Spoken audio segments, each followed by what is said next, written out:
मंडळी, लग्नानंतर होईलच प्रेम या मालिकेचा आजचा म्हणजे 6 डिसेंबरचा भाग तुम्ही ऐकत आहात प्रेक्षकांनो. आजचा एपिसोड तिकडनंच थोडासा लेट आला. तर बघूया आजच्या भागात काय झालं. आजचा भाग जरा लहान झालाय कारण आजच्या भागात एक रोमॅन्टिक आणि फिल्मी असं तुम्ही गाणं ऐकणार आहात काव्या, पार्थ, जीवा आणि नंदिनीवर. सुरुवातीला मी म्हटलं होतं ना, स्वात्याला अटॅक यायचा बाकी आहे, तसंच झालं. स्वात्या म्हणत असत रम्याला, कुठे त्या जीव काव्याचा बॉयफ्रेंड. मग रम्या खूप वेळ बघते बघते आणि म्हणते, ओ माय गॉड, अगं आई, तू पाहिलं का? काय आहे हे? मग स्वात्या म्हणतात, "काय आहे हे? कुठे दिसतोय त्या काव्याचा बॉयफ्रेंड? इथे मला फक्त काव्या दिसते." आणि आता स्वात्याला कळलं बरं का. आता रम्यालाही कळलं. रम्या म्हणते, "आई, समजलं का तुला?" आता स्वात्या नुसतं म्हणतात, "जीवा."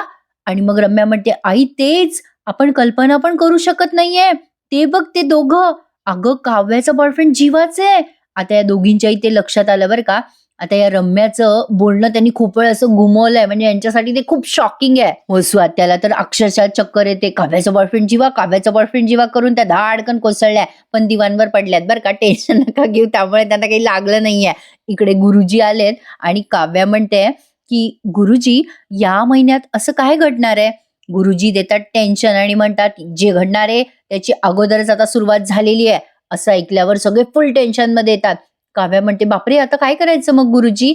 मग ही मानिनी म्हणते, ए बेटा, थांब जरा काव्या, सगळं सांगतील गुरुजी. अहो तुम्ही बसा गुरुजी जवळ, मी चहा घेऊन येते गुरुजींना. हा, आता बघा गुरुजी विक्रमची जरा गंमत करून म्हणतात, अगं मानिनी, तो कशाला माझ्या जवळ बसेल? तो जर माझ्या जवळ बसला तर त्याच्या कंपनीचं लोगोचं काम कोण करेल? आता मनातलं ओळखल्यामुळे विक्रम जरा चक्रावलेत बरं का. ते म्हणतात, बापरे गुरुजी, कमाल आहात हं तुम्ही, खरंच कमालच आहात. नाही, धन्य आहे बाबा तुमची.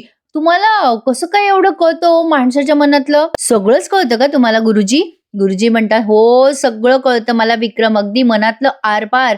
मला माहिती आहे, तुझा माझ्यावर विश्वास नाही, पण मानिनीमुळे तुला मला घरात घ्यावं लागतं. विक्रम म्हणतात, नाही हो गुरुजी, असं काही नाहीये. मग गुरुजी म्हणतात, राहू दे विक्रम, जा, तुझं ऑफिसचं काम वाट बघताय. मग विक्रम म्हणतात, ठीक आहे, आलोच हं मी. असं म्हणून विक्रम निघून जातात. मानिनी म्हणते, मीही चहा घेऊन येते हं. मानिनी पण चालली जाते आणि आता हे चौघही जण नुसते एकमेकांकडे बघायला लागतात आणि त्यांना आठवतं की आता काहीतरी टेन्शन आहे. जीवाला तर घाम फुटलेला असतो. आता काव्याला तो खाली पडलेला पेढा आठवतो आणि तिला आठवतं की आपण जीवाला पेढाच भरवला नाही, आणि आता सगळे नुसते भांबवल्यासारखे एकमेकांकडे बघायला लागतात. तसा आजचा एपिसोड छान दाखवलाय त्यांनी, पण खूपच छोटा दाखवला बाई. बघूयात आता पुढे काय घडतंय.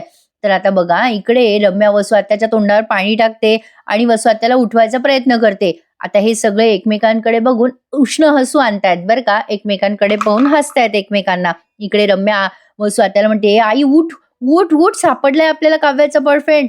स्वात्या कशाबशा उठतात आणि म्हणतात, अगं बाई, आई आई गो, अगं डोकं जड झालं ग माझं रम्या. अगं हे जे काय बघतोय ना आपण, हे भयंकर आहे ग. अगं ते बघूनच डोकं जड झालं, माझं डोकं गरगरतंय. रम्या म्हणते, अगं आई, मला पण विश्वास नाही पाहत बसत आहे हा फुटेज बघितल्यावर. आता स्वात्या म्हणतात, आई, हे पाहिलेलं आपण खरं आहे का? रम्या म्हणते, अगं आई, हे खरंच आहे. माझा पण विश्वास बसत नाहीये.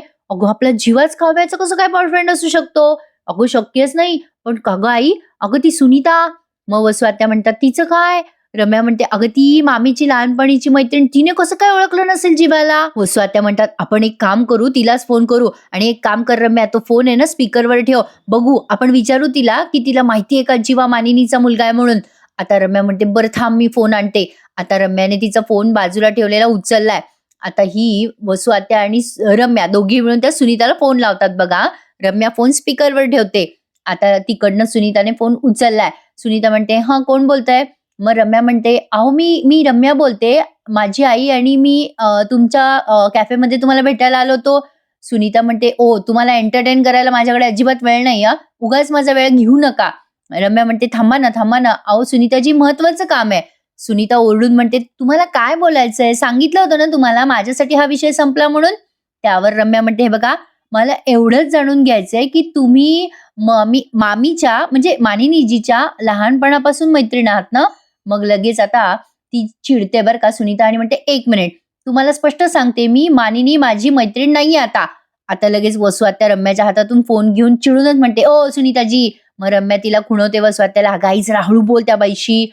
मग वसुआत्या लगेच माइल्ड आवाज करून म्हणतात, ओ सुनीताजी, तुम्ही मानिनीच्या मैत्रीण आहात ना, मग तुम्ही त्या मानिनीच्या मुलांना ओळखत नाही का? जीवाला, पार्थला? मग लगेच सुनीता म्हणते, "हो, ओळखते मी त्या दोघांना. पार्थ आणि जीवाला मी लहानपणापासून ओळखते. जेव्हा पार्थ 10वीला पहिला आला होता ना, तेव्हा त्यांच्या पवार चाळीत जाऊन मी त्याला बॅट सुद्धा गिफ्ट केली होती." मग स्वात्या म्हणतात, "आणि जीवा?" मग लगेच सुनीता म्हणते, "जीवाला पण मी तेव्हाच भेटले होते. आता विसरले मी त्यांची चेहरे. नाही, पार्थ असा भेटला होता मला त्या दिवशी गणपतीच्या दिवशी, पण जीवाची भेट नाही झाली. आणि तुम्हाला मी सांगितलं ना त्या दिवशी." मग लगेच रम्या हातातून फोन घेते वसु आत्याच्या हातातनं आणि म्हणते, "हो, हो, तुम्ही बोलला होता त्या दिवशी. पण काय झालं मॅडम, त्या दिवशी म्हणजे आमच्या लक्षात नाही आलं. मामीच्या तुम्ही एवढ्या जवळच्या मैत्रीण आहात ना, त्यामुळे तुम्ही कधी सोशल मीडियावर म्हणजे मामीच्या प्रोफाईलवर जीवाचा फोटो नाही पाहिला का?" मग सुनीता म्हणते, "जीवाचा फोटो मी कशी बघेल? अहो, आमची मानिनी कधी सोशल मीडिया वापरते का? तुम्ही का विचारताय हो एवढे प्रश्न मला? काय संबंध आहे या सगळ्याचा?" वसु लगेच म्हणतात, "काय झालं अहो सुनीताजी, आमचा जीवा आहे ना, सुनीता, सुनीता म्हणत होता. मला वाटलं की तुमची न त्याची भेट झाली म्हणून कन्फर्म केलं हो तुम्हाला." मग सुनीता चिडून म्हणते, "काय बडबडताय हो? ठेवा फोन." असं म्हणून चिडते ती आणि फोन कट करते. सुनीताने फोन कट केल्यावरती लगेच या वसु वैतागतात आणि म्हणतात, "काय बाई आहे ही? बोलणं पण ऐकत नाही पूर्ण." रम्या म्हणते, "आई जाऊ दे सोड, पण आपल्याला कळतंय का? अगं म्हणजे त्या काव्याचं कसलं नशीब आहे बघ ना आई. अगो, तिचा जळता निखारा तिच्या जवळ होता. तिच्या पास्ट बद्दल सांगायला आली होती ती सुनीता घरात आणि त्या काव्याला चटका सुद्धा बसला नाही ग." वसु म्हणतात, "अगं नसेल त्या सुनीतामुळे चटका बसला तिला, पण आपण आहोत ना घरातले 2 निखारे. आता आपण त्यांना चांगले चटके देऊ." मग रम्या म्हणते, चालेल." वसु म्हणतात, "अगं रम्या, आपल्या हातात जे फुटेज लागलंय ना, तो फुटेज नाहीये, तो बॉम्ब आहे, बॉम्ब. इमॅजिन कर रम्या, आता हा बॉम्ब फुटल्यावर काय होईल?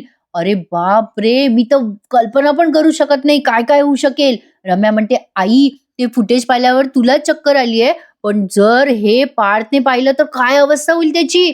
वसु म्हणतात, की "आता जेव्हा बॉम्ब फुटेल ना, तेव्हाच कळेल आपल्याला पार्थची कशी अवस्था होणार आहे." आता रम्या म्हणते, "आई, कधी फोडायचा हा बॉम्ब?" मग वसु म्हणतात, "लवकरच." मग रम्या लगेच वसु गळ्यात पडते. इकडे गुरुजी भाकीत करतात, की 16 डिसेंबरला गुरुजी पंचांग बघून सांगतायत यांना, की 16 डिसेंबर या दिवशी धनुर्मासाचा आरंभ होतोय. आता हे सगळे टेन्शनमध्ये आलेत बरं का. आता गुरुजी काय सांगणार बघा प्रेक्षकांनो काय होतं. आता गुरुजी म्हणतात, "त्या दिवशी माझ्या घरी मी तुमच्यासाठी यज्ञ करेल." जेव्हा म्हणतो, "गुरुजी, त्या दिवशी असं नेमकं काय घडणार आहे?" त्यावर गुरुजी म्हणतात, "जे घडणार आहे ते अनपेक्षित असणार आहे. ते काय घडणार आहे हे कोणालाच माहिती नाहीये. वर्षाची सुरुवात सुद्धा अनपेक्षितच होणार आहे. वर्षाचा शेवट अनपेक्षितच होणार आहे."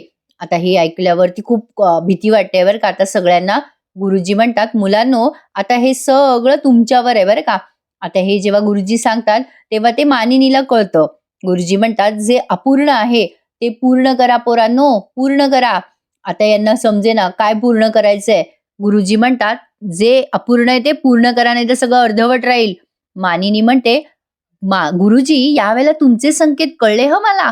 नाही, त्यांना असं म्हणायचंय पोरांनो, की तुमच्या मनात जे काही आहे ना, ते एकमेकांना सांगून टाका. ओठावर येऊ द्या तुमच्या मनातलं, कळलं का? म्हणजे यांना एकमेकांना आता प्रपोज करायचंय, थोडक्यात सांगायचं झालं तर.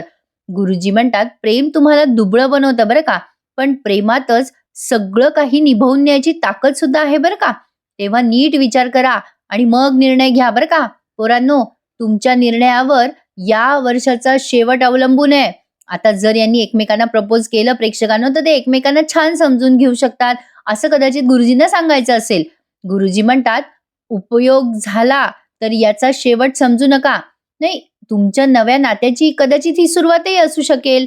आता पार्थ म्हणतो, "गुरुजी, तुम्ही काय बोलताय? तुम्ही म्हणजे मला नाही कळत आहे हो. सगळं बाउन्सर होतंय." नंदिनी म्हणते, की "ठीक आहे, मला पण नाही कळत आहे, पण आपण गुरुजींचा आशीर्वाद घेऊया, बाकी सगळं ते करतीलच." आता मी सांगू का प्रेक्षकांनो, थोडं-थोडं मला कळलंय. गुरुजींना असं म्हणायचंय, की तुम्ही एकमेकांना एकमेकांच्या प्रेमाच्या भावना व्यक्त करा. म्हणजे जरी तुमचा भूतकाळ काही असला, तरी तुमचा पार्टनर तोच स्वीकारेल. तुम्हाला तुमच्या भूतकाळासहित स्वीकारेल. असं काहीतरी त्यांना सांगायचं असेल काव्य आणि जीवाला. आणि नंदिनी आणि पार्थला सुद्धा तेच एक्झॅक्टली सांगायचं असेल. आता या बाबतीत तुम्हाला काय वाटतंय? मला कमेंट सेक्शनमध्ये नक्की कळवा. आता हे सगळेचे सगळे चौघही जण गुरुजींना सोबतच नमस्कार करतात आणि गुरुजी खूप मोठ्या मनाने डोक्यावर हात ठेवून यांना आशीर्वाद देतात, की तुमचं कल्याण हो. आता मात्र बघा, आता गुरुजी निघाले. गुरुजी म्हणतात, "एकमेकांच्या हाताची पकड सैल होऊ देऊ नका पोरांनो, नाहीतर बघता बघता हवी हवीशी वाटणारी गोष्ट हातातून निसटून जाईल हा. गुरुजीचे संकेत आता चांगले कळायला लागलेत हा प्रेक्षकांनो आपल्याला. आता इकडे बघा, आता इथून पुढे तुम्हाला सगळं एक रोमॅन्टिक असा सीन बघायचा आहे. म्हणजे आता या जोड्यांना एकमेकांच्या म्हणजे आकर्षण वाटायला लागले एकमेकांचं, असं म्हणायला हरकत नाही. आता ते नवरा बायको आहेत शेवटी प्रेक्षकांनो, आणि सोबत राहतात म्हणल्यावर आकर्षण वाटणं स्वाभाविक आहे. आता ही ऍक्च्युली चर्चेची गोष्ट नाहीये, हा ज्याचा त्याचा वैयक्तिक संबंध आहे, तसं त्यांनी ते मालिकेत दाखवलाय. म्हणजे अशी एकांत रात्र आहे. आता हे मी तुम्हाला इतकं आणि यावर एक्सप्लेन जास्ती नाही करू शकत. तुम्ही आज मालिका बघा, म्हणजे तुम्हाला नक्की बघायला आवडेल आणि कळेलही नेमका सीन काय होता. आता काव्या तिचं ते मॉइश्चरायझर चोपडत असते रात्रीच्या वेळेला, आणि ते असं छान थंडगार वारं सुरू आहे, त्यामुळे तिला असं छान वाटतंय पार्थकडे बघायला. आता तिला काय वाटतं कोणास ठाऊक, तिथे असलेलं ते स्प्रे घेते ती आणि असं रोमॅन्टिक होऊन त्या पार्थच्या अंगावर मारायला लागते. इकडे नंदिनी सुद्धा एकट्या एकट्यामध्ये जीवाबद्दल असं छान छान इमॅजिन करते की जीवा तिच्या जवळ आहे, दोघे एकमेकांच्या सोबत आहेत. आता जीवा तिच्या जवळ आलाय, असं छान थंडगार वारं आहे, खूप मस्त रोमॅन्टिक वाटतंय. जीवा तिच्या जवळ येतोय आणि दोघांमध्येही खूप जवळीक निर्माण झाली आहे. आता हे या मालिकेमध्ये अशात जरा जास्ती दाखवत आहेत प्रेक्षकांनो. साहजिक आहे, लग्नानंतर होईलच प्रेम हे या मालिकेचं टायटल असल्यामुळे असं काहीतरी आपल्याला बघायला मिळणारच होतं. नंदिनी अपेक्षा करते की जीवा आणि तिची जवळीक वाढली, आणि हे तिचं दिवा स्वप्न आहे, रात्रीचं किंवा दिवाचं. ते तुम्ही बघा आता मालिकेमध्ये. इकडे पार्थ पण आता काव्याकडे रोमॅन्टिक होऊन बघत असतो, आणि काव्या पण खूप रोमॅन्टिक झालेली असते, आणि ती आता अशी प्रेमाने त्या पार्थच्या अंगावरती तो स्प्रे शिंपडते. पार्थला ते छान वाटतंय. आता तो असा मागे वळतो की "बुवा मागून पण मारा माझ्या अंगावर." आता काव्या तो स्प्रे मारते मारते, आणि त्या स्प्रेच्या सुगंधाने का कशाने माहित नाही, पण तिला असं भारी वाटतं, आणि ती पार्थला अशी अलगदपणे मिठी मारते. आता हिने स्वतःहून मिठी मारली आहे बरं का. साहजिकच आहे, पार्थच्या अपेक्षा वाढणारच. पार्थ आता तिच्याकडे बघतो आणि रोमॅन्टिक होऊन तिलाही आता तो मिठीत घ्यायचा प्रयत्न करतो. आणि काव्या आता अशी त्याच्या जवळ आली आहे, तो तिच्या जवळ आलाय, पण अचानक काव्या अशी स्वतःला सावरते आणि जरा बाजूला जाते, आणि पार्थ आता तिला खाणाखुणा करतोय की "तू आता माझ्या मिठीत ये", असं त्याने तिला खुणवलंय, आणि ती आता आरशात बघून लाजते. असं सुंदर रोमॅन्टिक सीन तुम्ही बघत आहात, आणि मला नाही वाटत यावरून आणि यापेक्षा जास्ती मी तुम्हाला एक्सप्लेन करू शकेल. तुम्ही आज बघा टीव्हीवर, हा जो सीन आहे ना त्यांनी बरोबर 10 मिनिटं वगैरे दाखवलाय बघा. त्यामुळे आजचा हा मालिकेचा एपिसोड रिव्ह्यू खूप लहान झालाय. आता बघूयात, म्हणजे बहुतेक तरी या जोड्यांमध्ये जवळीक निर्माण झाली असं मला या सीनवरनं वाटलं बरं का प्रेक्षकांनो. आधी तर वाटलं होतं की काही होणार नाही, नुसता टाइमपास करतात हे, पण चाललंय असं वाटतंय बरं का. कारण इकडे नंदिनी सुद्धा तिची मर्यादा, ती ती ते काय ते बेडवरती त्यांनी चादर टाकली आहे ना, जी टिपिकल मालिकेमध्ये दाखवतात नेहमी, तुम्ही लांब राहायचं मी लांब राहायचं, ते आज नंदिनीने क्रॉस केलं. इकडे जीवाला थंडी वाजत असते म्हणून ती त्याच्या अंगावर चादर टाकते. त्यामुळे जीवा पण खूप असा रोमॅन्टिक होतो आणि तिच्या जवळ जायचा प्रयत्न करतो. आता नंदिनीच पुढाकार घेऊन त्याच्या जवळ जाते, आणि दोघं एकमेकांकडे खूप वेळ बघून एकमेकांच्या जवळ येतात. असा सीन त्यांनी प्रत्यक्षात दाखवलाय बरं का. म्हणजे हे कुठल्याही प्रकारचं स्वप्न नाहीये.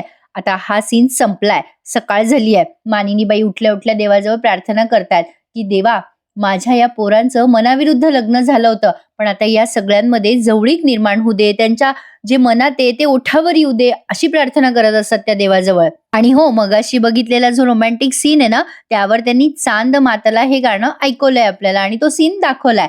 छान वाटला तो सीन बघायला आपल्याला. चला, यांचं सगळं चांगलं होऊ देत, हीच काय ती प्रार्थना. मानिनी म्हणत असते, "देवा, आता ते त्यांच्या हव्या हव्याशा नात्याकडे वळतायत. काव्या, जीवा, नंदिनी, पार्थ सगळे एकमेकांकडे गुंततायत. देवा, मला दिसतंय. बाप्पा, त्यांचं सगळं चांगलं कर. माझ्या पोरांच्या सुखाकडे तुझं लक्ष असू दे." आता जीवा येतो तेवढ्यात आणि म्हणतो, "काय ग आई, बाप्पासोबत कॉन्फरन्स चालू आहे वाटतं." मानिनी म्हणते, "नाही, माझं आणि देवाचं चालू असतं रे. तू कुठे गेला होता बाबा? तू बाहेर, पार्थ बाहेर, सुट्टी सुट्टी म्हणता आणि बाहेर भटकता का रे?" आता जीवाच्या हातात पिशवी आहे बरं का. मानिनी म्हणते, "ए काय रे, तुझ्या हातात काय जीवा, बघू." आता मानिनीला जीवा म्हणतो, "ए आई, तुझ्यासाठी गंमत आणली आहे." मानिनी म्हणते, "अरे वा, माझ्यासाठी गंमत? वा वा, काय आणलं रे तू?" जीवा म्हणतो, "ए आई, थांब जरा, उघडू नकोस, गिफ्ट आहे ना ग ते." मग मानिनी म्हणते, "असं म्हणतोस का? बरं. ए अरे, मागे काय रे तुझ्या? आणखीन एक पिशवी दिसते. ही कोणासाठी आहे?" जीवा लाजतो आता आणि म्हणतो, "ए आई, काय ग, ते काय असंच आहे ग ना ग, असं." असं तो हसतो बरं का. मग मानिनीला कळतं, ऑब्व्हियसली ते नंदिनीसाठी आहे. मानिनी म्हणते, "हे जिच्यासाठी आहे ना, तिला देऊन ये, जा जा." मग जीवा त्याच्या आईची अशी गोड गोड पापी घेतो लांबून आणि म्हणतो, "आलोच." आता पार्थ आलाय बाहेरून बरं का. पार्थला आल्या आल्या पाहून मानिनी म्हणते, "अरे वा, आला तू? तू काय आणलंस रे माझ्यासाठी पार्थ?" पार्थ म्हणतो, "मी काय आणणार होतो तुझ्यासाठी?" मानिनी म्हणते, "माझ्यासाठी काही नाही आणलं तू, मग काही उपयोग नाही तुझा. चल, माझा धाकटा पोरगा बघ माझ्यासाठी किती छान गिफ्ट घेऊन आलाय. माझ्या धाकट्या पोरालाच काळजी आहे माझी. तुला तर माझी काळजीच नाहीये." पार्थ म्हणतो, "असं कसं, असं कसं? माझ्या गोडगोड आईची मला पण काळजी आहे. हे घे आई." असं म्हणून त्याने आता एक गजरा त्याच्या आईला गिफ्ट केलाय. मग आता मानिनी म्हणते, "ए, आणखीन काहीतरी आहे तुझ्या हातात, दाखव, दाखव." पार्थ म्हणतो, "नाही, नाही, ते नसतं बघायचं." मानिनी म्हणते, "बरं बाबा, जिच्यासाठी आणलं तिला दे." मग पार्थ त्याच्या आईला गोड अशी मिठी मारतो. आई म्हणते, म्हणजे मानिनी म्हणते, "काय रे बाबा, आज काय गिफ्ट डे आहे का?" पार्थ म्हणतो, "हो, आज गिफ्ट डे, गिफ्ट डे." आता मानिनी पार्थ गेल्यानंतर तो गजरा उघडते आणि म्हणते, "विक्रम, तुमची पोरं तुमच्या पावलावर पाऊल ठेवतायत बरं." आता तो गजरा खूप आवडलाय मानिनीला. छान ना प्रेक्षकांनो, पार्थ मानिनी त्यांना गजरा गिफ्ट करतो. मला खूप आवडली ही आयडिया. इकडे नंदिनीबाईला साडी मिळाली आहे बाबा. चिंतामणी कलरची साडी आहे. खूपच सुंदर साडी आणली आहे जीवाने. नंदिनी पाहिल्या पाहिल्या म्हणते, "माझ्यासाठी गिफ्ट?" जीवा म्हणतो, माझ्या पगारातनं घेतलंय तुला. बघ की काय आहे." नंदिनी ते उघडते आणि खूपच सुंदर साडी आहे प्रेक्षकांनो. सेमी पैठणी सारखी अशी जाणवली जरा मला. आता इकडे काव्याला पण गिफ्ट मिळालंय. काव्या ती छोटीशी डब्बी बघते पार्थच्या हातात आणि म्हणते, "ह्यात काय आहे पार्थ?" पार्थ म्हणतो, "नावातून नात्याकडे नेणारं असं काहीतरी." आता इथे या दोघींनी एकमेकींचे गिफ्ट ओपन केले असं त्यांनी सीन दाखवला आणि मालिकेचं शीर्षक गीत आपल्याला ऐकवलं. आता नंदिनी भारीच खुश झाली आहे बरं का ते गिफ्ट बघून. इकडे काव्या ते पेंडंट बघून खुश झालीये. काव्यार्थ नावाचं पेंडंट पार्थने केलंय. पार्थ आता डोळे मिचकवतो काव्याकडे बघून आणि असं डोळ्यानेच विचारतोय तिला, "कसं वाटलं गिफ्ट?" आता काव्या स्माईल करून त्याला उत्तर देते आणि एपिसोड आजचा इथे संपून जातो प्रेक्षकांनो. आजचा एपिसोड छान वाटला असेल तर नक्की लाईक करायला विसरू नका बरं. आज या दोघी खुश आहेत त्यांना गिफ्ट मिळाले म्हणून. तुम्हाला काय काय गिफ्ट मिळाले तुमच्या नवऱ्याकडनं कधीतरी मला कमेंटमध्ये सांगत जाओ. असं सहज विचारलं बरं का, मैत्रीण म्हणून. तर बघा आता पुढचा प्रोमो दाखवलाय त्यांनी. आता जीवाच्या अपेक्षानं जरा जेनझी प्रमाणे आहेत. जीवा म्हणत असतो, "रोज ना असं मस्त थंडगार बिअर पिऊन असं कधीतरी स्कॉच काढायची महागडी, असं मस्त हळू प्यायची आणि असं मजा येते ग नंदिनी हे सगळं करण्यात." नंदिनी आता त्याला घाबरून म्हणते, "साडीचं महत्व सांगताना तुम्ही दारूचं उदाहरण का दिलं? तुम्ही दारू पिणं सुरू केलंय का पुन्हा?"